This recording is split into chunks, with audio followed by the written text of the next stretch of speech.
مرزا صاحب نے اپنی اس گفتگو میں یہ تاثر دینے کی کوشش کی ہے کہ شاید قصہ کسی جھوٹی من گڑت اور جعلی بات کو کہا جاتا ہے، حالانکہ قصہ کا لغوی معنی ہے قص یقص قصۃً، قصص اسی سے ہے، اس کا معنی بیان کرنا، واقعہ بیان کرنا، کسی خبر کو بیان کرنا، یہ قصہ کا معنی ہے۔ اور جس طرح مرزا صاحب علماء پہ اعتراض کرتے ہیں کہ علماء اپنے جمعہ کے خطبہ میں قصے بیان کرتے ہیں، قصے کہانیاں بیان کرتے ہیں، اسی طریقے سے اسلام کے جتنے مخالفین ہیں اور اسلام کے دشمن ہیں وہ سارے اسلام پہ اس طرح کے باطل قسم کے اعتراضات کرتے ہیں کہ دیکھیں جی قرآن میں تو قصے کہانیاں لکھی ہوئی ہیں۔ تو گویا کہ مرزا صاحب اسلام کے دشمنوں کو، اسلام کے مخالفین کو وہ موقع فراہم کر رہے ہیں کہ اسلام پہ اعتراض کرو، اور یہ جو قصہ ہوتا ہے یہ تو کوئی باطل چیز ہوتی ہے، جعلی چیز ہوتی ہے، جھوٹی بات ہوتی ہے۔ حالانکہ قصہ بیان کرنا اللہ رب العزت جل شانہ کی بھی سنت ہے، نبی کریم صلی اللہ علیہ وآلہ وسلم کی سنت ہے، حضور علیہ الصلوۃ والسلام کے صحابہ کرام علیہم رضوان کی سنت ہے، اور سلف صالحین کی سنت ہے۔ قرآن مجید فرقان حمید میں اور احادیث طیبات میں مومنین کے، کفار کے، متقی پرہیزگار لوگوں کے اور گناہگار لوگوں کو عبرت دلانے کے لیے اور ترغیب کے لیے، ترہیب کے لیے، لوگوں کو تفکر دلانے کے لیے اللہ رب العزت نے قرآن مجید میں قصے بیان کیے ہیں۔ احادیث طیبات میں نبی کریم صلی اللہ علیہ وآلہ وسلم نے قصے بیان کیے ہیں، محدثین نے اپنی کتب میں قصے بیان کیے ہیں۔ پھر اس پہ میں انشاءاللہ آگے حوالے پیش کروں گا۔ قصوں پہ مستقل کتابیں محدثین نے لکھی ہیں، قصص الانبیاء کے نام سے مستقل کتابیں لکھی گئی ہیں۔ تو ترغیب ترہیب کے لیے، لوگوں کو ڈر سنانے کے لیے اگر کوئی قصہ بیان کیا جاتا ہے تو وہ بالکل قرآن و حدیث کے خلاف نہیں ہے، بلکہ ترغیب و ترہیب کے لیے تو خود قرآن مجید میں اور احادیث طیبات میں جو ہے نا وہ قصے بیان کیے گئے ہیں۔ اور پھر جمعہ کے خطبہ میں جو لوگ آتے ہیں سارے پڑھے لکھے لوگ نہیں ہوتے، اس میں ہر طبقے کے لوگ ہوتے ہیں جمعہ کے خطبہ میں۔ تو کلموا الناس علی قدر عقولہم، لوگوں کی عقلوں کے مطابق بات کرو۔ مثال دے کر، کوئی واقعہ بیان کر کے لوگوں کو بات سمجھانا آسان ہوتا ہے، بجائے اس کے کہ لوگوں کے سامنے ایک علمی مسئلہ رکھا جائے۔ علمی مسئلہ ہر بندہ نہیں سمجھ سکتا۔ واقعات اور قصص جب بیان کیے جاتے ہیں اور ان سے جو رزلٹ اور نتیجہ نکالا جاتا ہے، عوام الناس اس کو جلدی سے ایکسیپٹ کر لیتی ہے، سمجھ لیتی ہے۔ اس لیے پھر جو نا وہ صحابہ کرام علیہم رضوان بھی اس طرح قصے بیان کرتے تھے۔ اور قرآن مجید میں تو اللہ رب العزت نے جگہ جگہ پہ، کئی مقامات پہ اللہ رب العزت نے قصے بیان کیے ہیں۔ سورۃ القصص پوری سورت ہے قصوں کے نام پر۔ چند مثالیں میں قرآن مجید کی آیات سے بیان کرتا ہوں۔ اعوذ باللہ من الشیطان الرجیم، بسم اللہ الرحمن الرحیم۔ سورۃ الاعراف کی آیت نمبر 101 میں اللہ رب العزت فرماتا ہے تلک القری نقص علیک من انبائها، یہ بستی ہم ان کی خبریں آپ پر بیان کرتے ہیں۔ نقص علیک، قصہ بیان کرتے ہیں، یعنی آپ پر بیان کرتے ہیں ان کی خبریں۔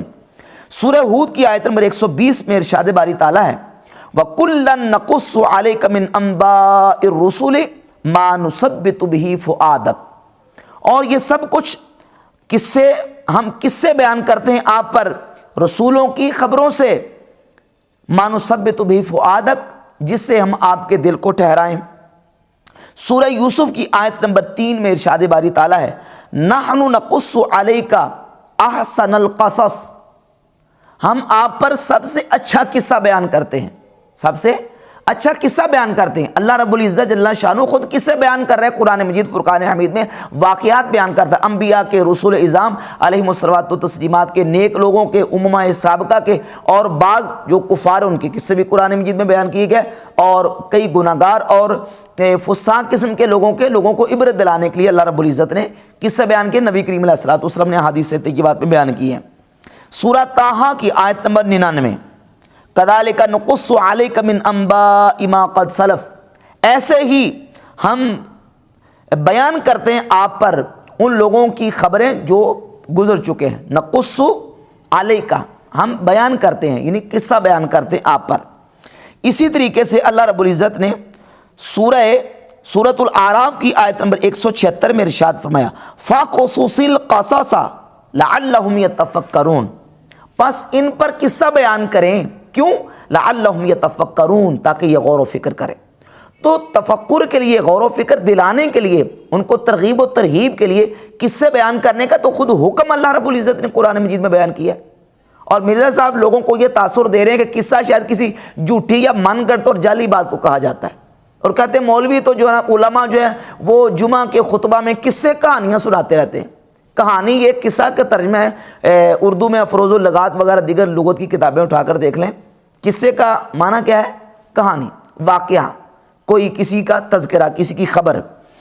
اسی طرح اللہ رب العزت نے سورۃ القصص کی آیت نمبر 25 میں ارشاد فرمایا فلما جاءہ وقص علیہ القصص، جب موسیٰ علیہ السلام حضرت شعیب علیہ السلام کے پاس آئے تو قص علیہ القصص، ان پر قصہ بیان کیا، یعنی اپنی وہ صاحب کا خبر بیان کی، تو انہوں نے کہا، حضرت شعیب علیہ السلام نے قال لا تخف نجوت من القوم الظالمین، اے موسیٰ ڈر مت، خوف نہ کر، نجوت من القوم الظالمین، تم ظالم قوم سے نجات پا گئے۔ تو اللہ رب العزت نے سورہ یوسف کی آیت نمبر 111 میں بھی ارشاد فرمایا لقد کان فی قصصہم عبرۃ لأولی الالباب، کہ ان قصوں میں عقل والوں کے لیے عبرت ہے۔ تو قصہ قرآن مجید فرقان حمید میں اللہ رب العزت نے کتنے قصے بیان کیے، اور پھر حدیث کی سیرت کی کوئی کتاب ایسی نہیں ہے جو قصوں سے خالی ہو۔ میں بہت زیادہ مثالیں نہیں پیش کرتا، صحیح بخاری سے چند مثالیں امام بخاری رحمۃ اللہ علیہ نے جو عنوانات قائم کیے اس سے پیش کر دیتا ہوں۔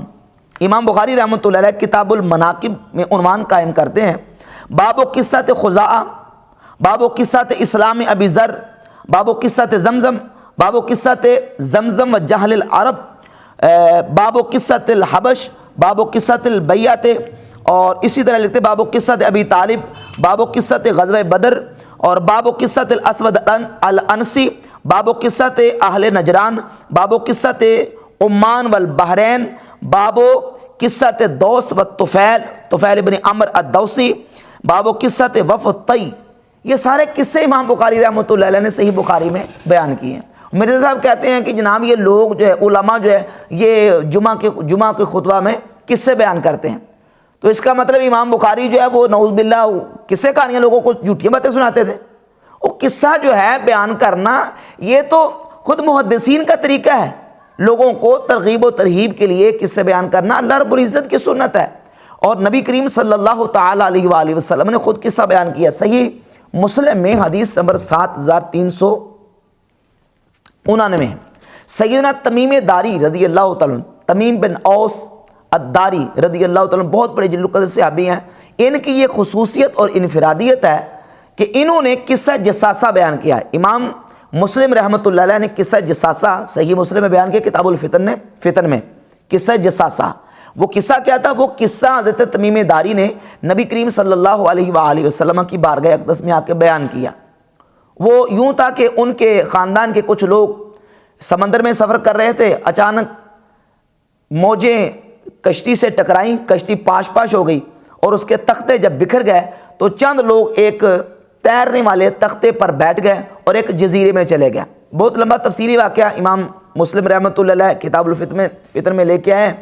تو وہ لوگ جب جزیرہ میں پہنچے تو انہوں نے وہاں دجال کو پایا اور دجال کو دیکھا، اور پھر سارا جو قصہ تھا انہوں نے حضرت تمیم داری رضی اللہ تعالیٰ عنہ نے نبی کریم علیہ السلام کی بارگاہ اقدس میں ذکر کیا۔ یہ وہ واحد صحابی ہیں جن سے رسول اللہ صلی اللہ علیہ وآلہ وسلم نے قصہ جساسہ روایت کیا ہے۔ صحیح مسلم کی حدیث نمبر 4399 میں یہ لفظ موجود ہے حدثنی تمیم الداری، رسول اللہ صلی اللہ علیہ وسلم فرماتے ہیں مجھے حدیث بیان کی تمیم داری نے۔ یہ تمیم داری، تمیم بن اوس داری رضی اللہ تعالیٰ عنہ، انہوں نے قصہ جساسہ بیان کیا۔ رسول اللہ صلی اللہ علیہ وآلہ وسلم نے قصہ جساسہ اپنے صحابہ کرام علیہ مردوان کے سامنے بیان کیا، اور حضور نے قصہ جساسہ تمیم داری رضی اللہ تعالیٰ عنہ سے روایت کیا۔ تو خود نبی کریم علیہ السلام نے بھی قصے بیان کیے ہیں۔ تو قصہ اگر سچا ہو تو بیان کرنے میں کوئی حرج نہیں۔ ہاں جھوٹی بات جو ہے وہ کسی صورت میں بیان کرنے کی اجازت نہیں ہے، جھوٹی بات جھوٹ اس کو بیان کرنا تو جائز نہیں ہے۔ البتہ اگر کوئی سچا قصہ، سچی کہانی، سچا واقعہ ہو تو وہ بیان کرنا لوگوں کو عبرت دلانے کے لیے، یہ تو بالکل قرآن و حدیث کے مطابق سلف صالحین کے جو نا وہ طریقے کے مطابق ہے۔ صحابہ کرام علیہ مردوان میں سے یہی سیدنا تمیم داری رضی اللہ تعالیٰ کے بارے میں محدثین نے اتنی بے شمار کتاب میں یہ بات لکھی ہے کہ تمیم داری رضی اللہ تعالیٰ یہ صحابی وہ تھے جو باقاعدہ سے لوگوں کے سامنے قصہ کی محفل سے جا کے لوگوں کے سامنے قصہ گوئی کرتے تھے، قصہ بیان کرتے تھے۔ بہت سارے حوالے میں پیش کر سکتا ہوں، ان میں سے حوالہ سماعت فرمائیں۔ یہ امام ابن اسیر الجزری رحمۃ اللہ کتاب اسد الغابہ، جن کے بارے میں مرزا صاحب کہتے ہیں کہ اہل سنت کے بہت بڑے امام ابن اسیر الجزری، یہ ان کی کتاب الاسد الغابہ ہے، صفحہ نمبر 247 پہلی جلد کا، ترجمہ نمبر 515 ہے۔ امام ابن اسیر جزری کہتے ہیں وَقَانَ أَوَّلُ مَنْ قَصَّ، تمیم داری وہ صحابی ہیں جنہوں نے سب سے پہلے قصے کی محفل کا انعقاد کیا اور قصہ گوئی کی ہے۔ استأذن عمر بن الخطاب رضی اللہ تعالیٰ عنہ فی ذالک، انہوں نے حضرت عمر بن خطاب سے اجازت لی کہ مجھے قصہ گوئی کی اجازت دی جائے۔ فآذن لہ، حضرت سیدنا عمر فاروق رضی اللہ تعالیٰ عنہ نے انہیں قصہ گوئی کی اجازت دی۔ وہو اول من اسرج السراج فی المسجد، اور یہی وہ صحابی ہیں جنہوں نے سب سے پہلے مسجد نبوی شریف میں چراغاں کرنے کی بدعت حسنہ ایجاد کی۔ مسجد نبوی شریف میں چراغاں کرنے کی بدعت حسنہ جو ہے اور بدعت نعم البدع سیدنا حضرت تمیم داری رضی اللہ تعالیٰ عنہ نے ایجاد کی ہے۔ امام ابن اسیر جزری نے بھی اس کو ذکر کیا ہے، اور صفۃ الصفوہ امام ابن الجوزی کی کتاب ہے، صفحہ 268 پہ لے کے آئے ہیں۔ سیدنا تمیم داری کا ترجمہ نمبر 115 لکھتے ہیں استاذن عمر رضی اللہ تعالیٰ فی القصص فکان یقص، انہوں نے سیدنا فاروق اعظم سے قصہ گوئی کی اجازت طلب کی، سیدنا فاروق اعظم نے اجازت دے دی تو حضرت تمیم داری رضی اللہ تعالیٰ قصہ گوئی کیا کرتے تھے۔